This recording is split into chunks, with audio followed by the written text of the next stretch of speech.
Hey, what's up? It's Jared with State of Tech, and today we're going to take a look at two different smartwatches, one from Fitbit called the Versa, one from Samsung called the Galaxy Watch Active.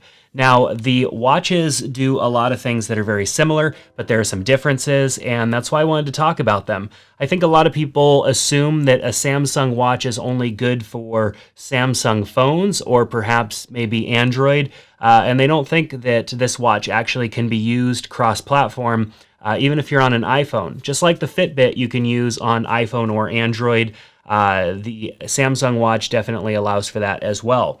So what are the main differences in these devices? Well, they're both relatively around the same size. The screen sizes are about the same. The Fitbit Versa has a square versus the Galaxy Watch Active, which has a round face. You can tell the difference here between the resolutions and just the quality of the display, that the Samsung definitely has a leg up in the display quality. The Samsung has always been known for their displays, and their Watch Active has a fantastic looking display in it. The Fitbit, of course, has a very bright display. There's nothing inherently wrong with the display. It's just not as high resolution as the Galaxy Watch Active. So, of course, this Fitbit Versa is tried and true. It's been out for a little while, and I've had this watch since it did first come out. It's been kind of my go-to because Fitbit tends to be the platform in which I'm always using, whether I'm using an iPhone or an Android phone, and so it keeps my data consistent, my fitness data and all that stuff, regardless of what platform I'm using as far as a phone goes. However, with the Samsung watch, I'm just really enjoying the experience of this watch. I've connected it to both my iPhone and, of course, I have the Galaxy S10 Plus right now. And then I've also connected it to my Pixel 3 XL just to see what Android that's non-Samsung feels like. And what's nice about both of these watches is they do stand alone really well, regardless of the software, the phone that you're using, and all of that stuff, because there's a lot of stuff that they silo into their own app. For example, Fitbit, if you want to download apps, if you want to access any of the additional features, you do that through the Fitbit app. And it's very similar with the Galaxy Watch Active. There's the Galaxy Store for you to download apps. If you're connected to a Samsung device, there's a couple of additional features, such as Samsung Pay. But all of those things work relatively well, when you're on any device. There are a few caveats in regards to the payment features, which I'll talk about in later on in this video. However, movement tracking is really good on both of these devices. They both have, typical movement tracking that you would expect for a watch, a smartwatch of this day and age. They also have a heart rate monitor and sleep tracking, which is pretty fantastic. I miss that when I go to some of my other watches, such as the Apple Watch when connected to my iPhone. And then, of course, some of the smaller Fitbit versions, like the Fitbit Flex, has sleep tracking, but it doesn't have sleep tracking with the heart rate monitor. So both of these have that. Exercise modes, of course, the Fitbit has always been well known for having lots of exercise modes, and I can access those by tapping on the top right button and swipe through those. Some of these exercise modes are actually going to automatically start, and it will detect them. And there are 15 plus, they say, 15 plus activities that it will track as far as exercises go. However, with the watch over here, we have a lot of different workouts. What they're stating is 39 plus different workouts that it can track now. And as you can see, we can swipe through all of these. They all have their own settings. And then there's like arm curls, bench press. I mean, there's all sorts of different specific workouts that it will track. The amount of time you spend getting in there so that you can actually track some of those, man, I don't know. I would rather stay in the zone than dig through all those settings. But nonetheless, they're there and they're trackable, and it's kind of interesting that it does have that ability. So the battery life of these devices are both pretty good. You're going to get better battery life out of the Fitbit Versa than you are out of the Samsung watch. I've been able to get 3 to 4 days out of the Fitbit Versa, and I've been able to get 2.5 to 3 days of battery life out of the Galaxy Watch Active, depending on how I'm using it. If I'm using the watch to stream music or anything through the Spotify app, sometimes the battery life is a little bit less. If I'm using GPS to track my runs or anything like that, my bike rides, of course the battery life is less on both of the devices, but the battery life nonetheless is pretty good. What you do get over and above the Fitbit Versa on the Samsung watch is wireless charging. And if you have a Galaxy S10, you can actually just lay the watch on top of the back of the phone and it will charge itself. Of course, the watch face itself, the back side, lay that. And then, of course, if you have any wireless charging pad that is, recent, you're going to be able to wirelessly charge the watch. You're not going to get that on the Fitbit. You're going to have to carry around the pretty large brick that it requires to dock to for charging. The Fitbit does charge up pretty fast, which is good, but you're going to require that in all circumstances to charge it. Now, there are third-party apps that run on both of these watches. Both of them use their own app store to allow you to get apps onto the watch. So you have the Galaxy Store and the different watch apps that are available for the Galaxy Watch Active, and then you have the Fitbit app with the app store that's built into that.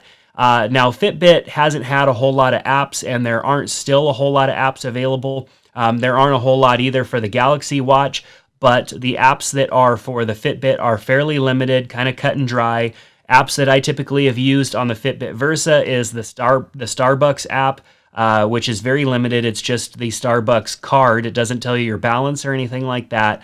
It's very, very bare bones, but it allows you to be able to just scan your Starbucks card, which is great.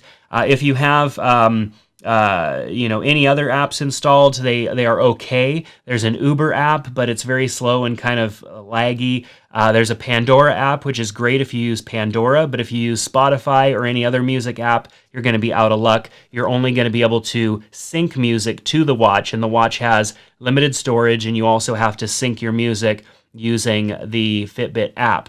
So over here on the Galaxy, there's a lot more watch faces. There's a lot more customization that you can get, not only through the large variety of watch faces that the watch comes with, but also the ability to run a lot of third-party apps that will allow you to customize the watch. Here's a reminder I'm getting from sitting here. It says I've been inactive for more than an hour and that I should do some torso twists. I'm not going to do that right now. But that's one of the things that the Galaxy Watch also does, is gives you some of those reminders. You will get some of those on the Fitbit, but they're more limited. The activity reminders are mostly like get up and move around, whereas the Galaxy Watch gives you some stuff that you can do while you're still seated, I guess. So just little bits of differences there, not any that are clear winners or losers as far as those go. But as far as apps go and app functionality and third-party apps, I think you're going to get a lot more out of this watch. I mean, if I swipe all the way over here, there's actually a YouTube player that you can get. And when you have your earbuds plugged in, you can actually watch YouTube videos on the watch. It's not the best experience at all. But the fact that you can do it is still kind of cool. I was watching a State of Tech video, which was pretty neat. Of course, the Spotify app works really well. You don't actually have to have your phone in your hand to control it. You can simply have your Bluetooth headphones in and be playing music and controlling that right from the watch, which is great. You can't do that necessarily on the Fitbit. Of course, both watches do support things like basic notifications. So some app notifications are going to show up on both watches. Now, if you're wanting a watch that's going to allow you to do kind of NFC tap to pay, you're going to need to have the Fitbit Special Edition, which is a little more expensive. That actually makes it more expensive than the Galaxy Watch Active. The Galaxy Watch Active will do payments if you're using a Samsung phone. I haven't been able to get mobile payments to work using it on iOS or on any other Android phone, because most other Android phones by default are just going to work with Android Pay, whereas most of the Galaxy phones, you're going to use Samsung Pay because of the fact that you can use Samsung Pay with older terminals. So Samsung Pay is only going to work, from what I could tell, on Samsung phones, but that's okay. Typically, I'm not doing tap to pay with my watch. I'll use my phone for whatever I am doing there. However, Fitbit has the leg up because with the special edition Fitbit, which this one is not, The special edition Fitbit, you set up the payments within the Fitbit app. And then, of course, you can use it regardless of what phone model you're using, because Fitbit has it all built into their own app. Now, there's lots of accessories to customize your watch experience as well. As you can see on the Fitbit Versa, I have a like a nylon watch band, similar to the Apple Watch nylon watch band. This watch band was inexpensive. It was like $10, I think, and it fits the watch and it feels pretty good. Not as high quality as the Apple Watch band, but still not too bad. Watch bands are pretty much specific to the Fitbit Versa. I've measured it out to be around 22-ish millimeters in watch band size, but that's not a typical watch band. But if you go to Amazon, and I'll link to a couple of watch bands below for the Fitbit Versa that I like, there's a lot of options available. Of course, with the Samsung watch, this is a 20 millimeter, which is pretty accessible. You can find a lot of 20 millimeter watch bands out there, so you don't have to go something specific to Samsung, which of course Samsung themselves have a lot of color options and whatnot for the watch band and the device. But 20 millimeter watch bands are going to fit. So if I had to choose between one of these devices, it really comes down to what's important to me. Obviously, if I want tap to pay and I'm not using a Samsung Galaxy phone, the Fitbit is going to be a clear winner. If I want just overall great fitness tracking, both of these watches I think are pretty much going to be a tie, whereas you might lean towards the Fitbit Versa if you want longer battery life and you want more truer cross-platform and you want to stay out of the Samsung ecosystem. Whereas with the Samsung tracking, you're going to be needing the Samsung Health app installed if you're on other Android phones other than your like a Samsung Galaxy phone. And also if you're on an iPhone, if you want that data to sync from your watch and actually interact with Apple Health, you're going to need that Samsung app as well. Now, Fitbit, on the other hand, with that syncing and all of that, you're not going to get it syncing your data to Google Fit or Apple Health unless you use a third-party app. And those apps have been a little finicky in my experience. They're not foolproof. Sometimes your data ends up being a little off as it tries to figure out a happy medium for your data because they're two different devices that aren't used to talking to each other. So sometimes it works, sometimes it doesn't. The best overall option with Fitbit, of course, here is if you just want to live in the Fitbit ecosystem, which the app is great. The community that Fitbit has is great. There's a lot of positives there to the Fitbit overall experience. However, Samsung, it's going to be a little bit easier for you to get your data out of Samsung and actually integrate that with Google Fit or Apple Health because the app itself has ties to those apps. So at least you can get some of that data over to the default platform that your device supports. So with that said, it's really a mixed bag, I think, with these devices because there are clear benefits to each one over the other. However, if you're wanting something that just looks more modern, works a little faster, is less kind of laggy, you're going to want the Galaxy Watch. And I'll be doing a full review of the Galaxy Watch so you can see it more in depth and specific features and just how it works and all that stuff. So make sure to subscribe to the channel here. If you want something that's more kind of tried and true, less to think about, less features, but sometimes that's okay, the Fitbit Versa is going to be the watch for you. Fitbit Versa also comes in a light version that is a bit cheaper and has a few less features. And then this is the regular standard version, and then there's the special edition version, which adds in the payment option. So if you want to do that tap to pay, you can do that with the NFC version, which is a little bit more expensive. So really it comes down to just those little individual features, which I've talked about that I think are trade-offs between both.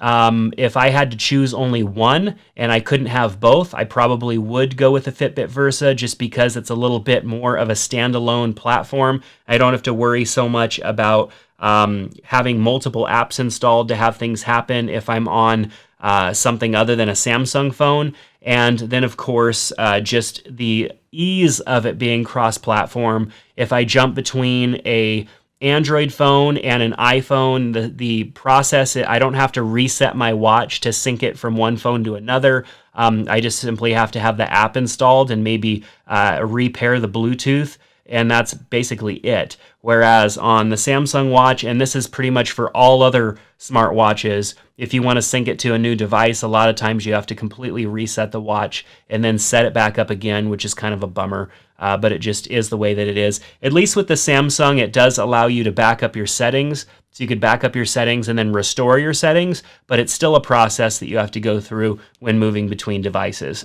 So with that said, I'll hand it off to you. What do you think about these devices? Of course, Samsung, a lot of times people think their watches are specific to Samsung devices. And while they have more functionality with a Samsung device, they are very much a standalone watch that can be used with other platforms as well.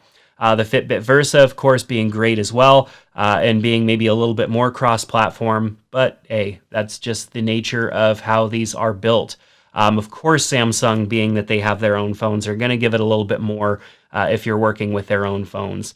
So let me know what you think down in the comment section below. If you like this video, give it a thumbs up. Give us a subscribe here if this video helped out and you want more videos from us in the near future. Like I said, I'll have a full review of the Watch Active, and then I'll also be doing a comparison between the Watch Active and the Galaxy Watch itself. For those of you on the fence of choosing their active watch versus their more full-featured watch that they have as well. So that's going to do it. Thanks so much for checking out this video. I hope to see you back here soon on State of Tech.